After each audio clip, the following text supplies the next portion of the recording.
The wind carried a lonely whistle through the valley as dusk settled over the timber town, painting the sky in strokes of amber and rose. In a crooked shack on the edge of the settlement, a young girl sat with her head bowed, her braided hair falling like a curtain over her pale face. Her parents' faces hardened by years of disappointment. Shame and whispered rumors stood nearby, speaking in hushed tones with a stranger. Clara had long known she was different. The other girls her age spoke in giggles about futures filled with children, the hope of motherhood shining in their eyes. But Clara's fate had been sealed early when the town doctor muttered words her parents never forgave her for. She may never bear children. To them, she became a burden, a mouth too costly to feed, a reminder of promises that would never bloom. And so, when the offer came from a traveling broker, a heavy purse of coins in exchange for their daughter, they took it. No tears, no hesitation, just cold acceptance. Clara's heart cracked, though she had learned long ago not to cry where anyone could see. The man who purchased her spoke little. His voice was rough, his eyes sharper than a saw blade, and he wore the smell of fresh-cut timber. He was Thomas Halley, a lumberjack who lived on the fringes of the settlement, far from the warmth of neighbors and gossip. The people whispered about him his wife had died young, leaving him with 4 children to raise alone. Since then, some called him a ghost among men, others a beast of burden, but no one truly knew him. All Clara knew was that she had been handed to him like cattle, her small bundle of belongings clutched to her chest as her parents walked away without looking back.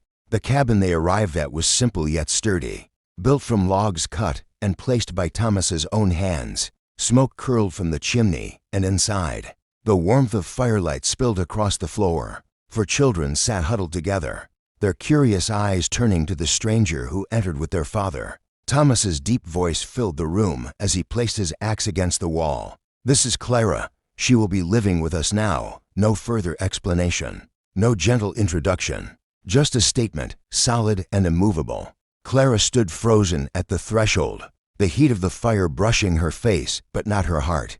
The days that followed tested her spirit in ways she had not imagined. The children were wary, especially the eldest, Sarah, who watched Clara as though she were an intruder come to steal something precious. The younger ones, however, began to soften.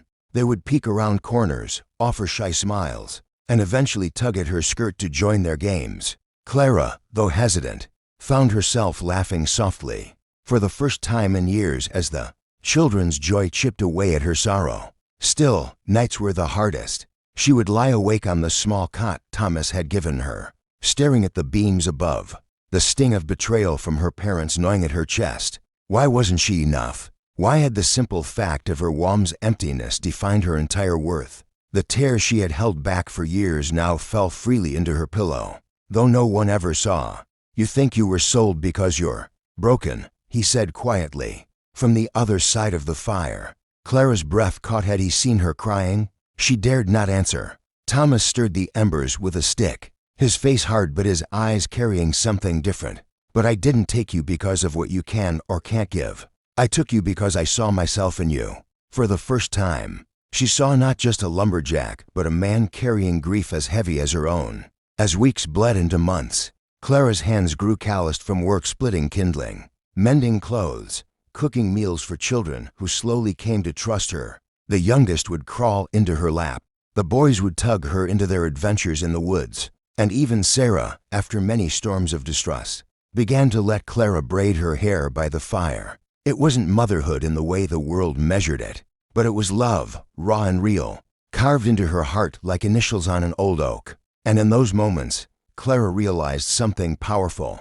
A woman's worth was not bound by the children she bore, but by the love she gave and received. Thomas, though still a man of few words, began to soften too. His eyes lingered longer, his voice lost some of its edge, and there were times when his hand would brush hers as they worked side by side, leaving her heart pounding in ways she had never known. He was not gentle in the way of poets, but in the quiet acts: a repaired chair for her, a cloak left by her door on a cold morning, the weight of his presence beside her in the long silence of night. Clara grew to understand that this lonely lumberjack had given her something her own parents never had, a place where she belonged. But the world outside was not blind.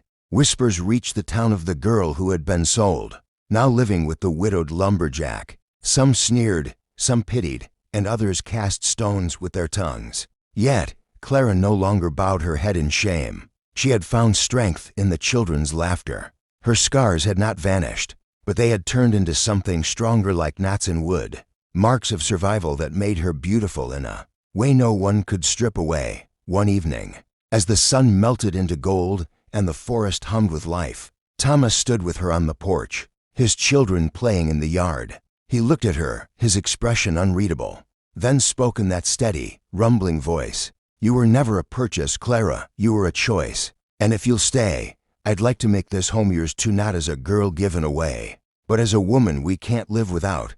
Clara's breath caught, tears stinging her eyes, not from sorrow but from a love she never thought she deserved. She nodded, unable to speak, but the smile that broke across her face said everything. For the first time, her heart felt whole, and so, the story of a girl once discarded because of what she could not give became the story of a woman who gave more than anyone could have imagined: love, laughter, and a home where loneliness was banished. She had not been bought, she had been found. And dear listeners, if Clara's journey touched your hearts, if you believe love and family are built not by blood alone, but by the bonds we choose, make sure to subscribe to this channel. There are many more powerful stories waiting for you. Stories that will stir your soul, bring tears to your eyes, and remind you that even in the harshest times, hope can still bloom. Subscribe, stay with us, and let's keep these stories alive together. The first snow of winter settled over the valley, wrapping the lumberjack's cabin in a blanket of silence, broken only by the crackle of the hearth and the laughter of children playing indoors. Clara had been with Thomas and his four little ones for nearly a year now, and though the ache of her past still haunted her dreams, she had begun to see her reflection, not as the girl discarded by her parents, but as a woman shaping a life of her own. The cabin walls bore proof of her presence. Quilts she stitched with trembling hands now lay over the beds. The smell of fresh bread often filled the air, and even Thomas's once empty eyes now held a flicker of warmth each evening when he returned from the forest. Yet the shadow of the town's judgment still lingered. When Clara went to the market, whispers followed her, some cruel, some pitying, and though she held her head high, the weight of their scorn pressed heavily. One woman sneered openly, "A barren girl, playing house with a widower. How long before he casts her out too?" Clara's fingers clenched the basket until they whitened, but she said nothing. Later that night, she sat by the fire, silent, her face pale. Thomas, reading her silence as clearly as the grain of wood, set aside his axe blade he had been sharpening and spoke. "Don't let the world tell you who you are, Clara. They measure with shallow rulers. You," his voice faltered, then steadied with rare conviction, "you've given more life to this house than I ever thought possible." His words touched her deeper than he knew, and when he returned to his work, Clara wiped away the tears that had fallen unnoticed. Winter proved harsh, food grew scarce, the river froze, and one by one, the children fell ill with fever. Clara worked tirelessly, cooling their brows, preparing herbs, whispering lullabies to ease their pain. She scarcely slept, her own body weak but her spirit relentless. One night, the youngest child, Mary, burned with fever so high Clara feared she would lose her. Desperation drove her into the storm, trudging through knee-deep snow to the town doctor's door. But Clara's voice broke with desperation. "Please, she's just a child, she doesn't deserve to suffer because of Emmy." Something in her plea softened him, and he handed her medicine, muttering under his breath. Clara stumbled home, half frozen. But when Mary's fever broke by dawn, Clara's tears fell freely into the child's hair as she whispered a prayer of thanks. It was then Sarah, the eldest, who had always been cautious with her, touched her hand and said, "You saved her," healing wounds deeper than any fever could. Thomas watched her through that winter with quiet awe. He had known Clara's spirit was strong, but to see her battle storms, illness, and the town's cruelty, while still managing to smile for the children, left him humbled. He stood at the doorway, watching her mend a torn shirt by the fire. "You've done more for them than I could have alone," he admitted, his voice low. Clara looked up, startled, her needle pausing mid-air. "They're your children, Thomas. He stepped closer, his shadow stretching across the floor. And for the first time, she let herself believe that this wasn't temporary, that perhaps she had finally found a place that was truly hers. But peace is never long-lived in towns that thrive on gossip. One day, Clara's parents returned not out of love, but greed. Word had spread that Thomas's lumber business was prospering, that his household thrived despite the odds. They appeared at the cabin door, their faces worn yet their eyes sharp with calculation. "Clara," her mother said, her voice false sweet, "we were wrong. We want you back." The children clung to Clara's skirts, sensing the tension, while Thomas's jaw tightened. Clara's heart pounded. The part of her that was still the abandoned girl longed to hear those words of acceptance. But the woman she had become knew better. She drew a breath and said firmly, "You didn't want me when I was weak. You don't get to claim me now that I'm strong." Her father's face twisted with anger. But before he could speak, Thomas stepped forward, his presence towering. "She is not yours to bargain with. She is my family." He closed the door with finality, and Clara stood trembling. But when she turned, the children were smiling with relief, and Thomas's steady gaze anchored her soul. That night, as they sat by the fire, Clara whispered, "I never thought I'd be worth fighting for." Thomas's hand brushed hers, rough and warm. She saw not pity but respect, not duty but love, and her heart swelled with a courage she had never known. Slowly, she leaned closer, and though no vows were spoken, spring blossomed into summer, and life in the cabin flourished. Clara taught the children to read, to sew, to find beauty in the simplest things, while Thomas carved furniture that bore the strength of his hands and the gentleness of his heart.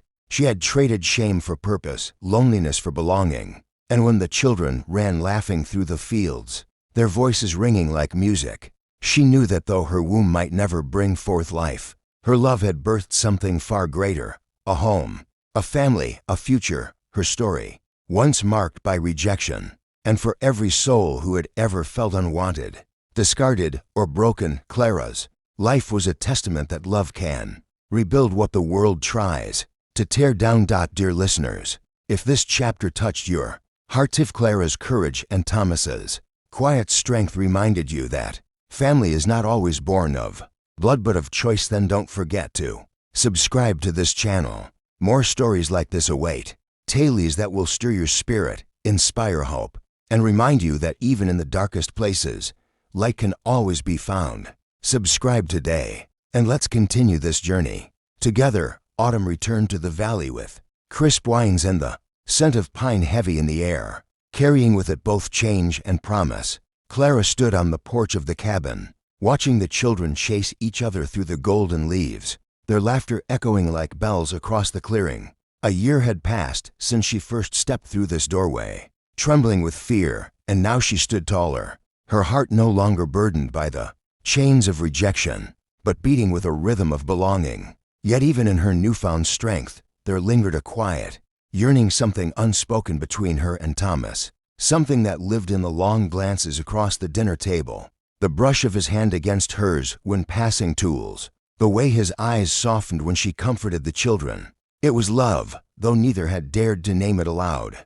One evening, as the first frost painted the windows silver, Thomas returned from the forest earlier than usual. His broad frame filled the doorway, his face streaked with sweat and wood dust, but his eyes carried a seriousness Clara had not seen before. The children, sensing something different in the air, quieted as he set his axe down and looked at them all. "I've been thinking," he began slowly, his deep voice carrying the weight of truth. "We've been living as a family, but we've never spoken the words that bind us. I don't want to live another seasoned with silence where there should be vows." He turned to Clara then, his gaze steady, and for the first time, she felt the walls around her heart fall away. He stepped closer, the firelight flickering against his worn features. "But in truth, you've been more of a mother, more of a partner, more of a light than I ever dared hope for. I don't care what the town whispers. I don't care about the past. What I care about is now, and I want to ask if you'll stand with me, not just as the woman who cares for these children, but as my wife." His words rang through the cabin like a hymn, simple and strong, and Clara felt her knees tremble. She had never been asked before, never been chosen, not by her parents, not by anyone. And here was a man, scarred and weathered but true, asking her to be not what she had been told she lacked, but what she already was, worthy of love. Tears blurred her vision as she whispered, "Yes, Thomas." 1,000 times, yes. The children erupted in cheers, their little hands clapping, their voices chanting with glee, "Mama, Mama." "I always hoped this would happen," Sarah whispered, her own eyes wet. "Now we're truly whole." The wedding was simple, held beneath the canopy of towering pines, with the forest itself as their witness. Neighbors came, some out of curiosity, some out of genuine warmth, and though a few carried judgment in their eyes, Clara no longer bowed beneath it. She wore a plain white dress sewn by her own hands, and Thomas stood beside her, his large hand steady in hers. When the vows were spoken, he promised her not riches nor ease, but honesty, strength, and a heart that would never leave her side. Clara, her voice trembling yet clear, vowed not only to him but to the children, pledging that though her body might never bring them more brothers or sisters, her love would be boundless, enough to fill every empty corner. As the final words were spoken, Thomas leaned down and kissed her with the gentleness of a man who had known loss and now found redemption. The forest seemed to sigh with approval. The children laughed and danced, and even those who had doubted felt a quiet respect stir in their hearts. For the first time, Clara felt not only chosen, but celebrated. Life after their union grew richer, not because hardship vanished, but because they faced it together. Clara continued to shape the home with warmth, teaching the children not just skills of survival but lessons of compassion and resilience. Thomas's business thrived. His lumber carried far across the valley, yet he never let work overshadow the family that had healed him. Together, they built traditions, harvest feasts, nights of stories by the fire, mornings where Clara's laughter mingled with the children's chatter and Thomas's deep voice humming old tunes. The town, once scornful, began to soften too. Where once Clara had been pitied or mocked, now she was admired as the young woman who had transformed a lonely widower's home into a place of life and joy. Women came to her for counsel. Children from neighboring farms lingered at her door, and slowly, Clara's name became spoken not with shame but with respect. Yet perhaps the most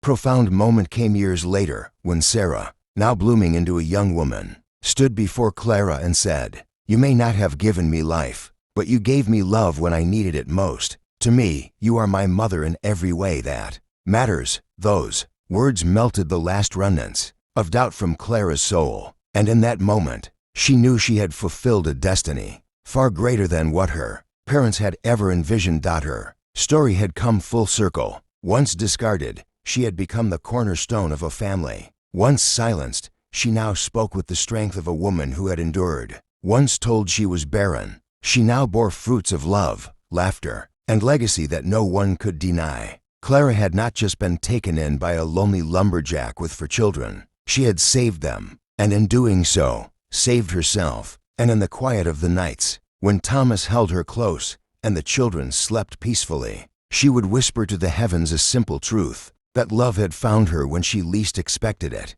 and that was enough. And dear listeners, if Clara's journey from rejection to redemption has touched you, if her courage to rise above shame and embrace love has inspired you, then I invite you to subscribe to this channel. More stories await you here, tales of struggle, strength, and hope that will stir your soul and remind you that no matter how broken the world tries to make us, there is always a way to be made whole again. Subscribe now, stay with us, and let these stories of courage and love continue to light your path.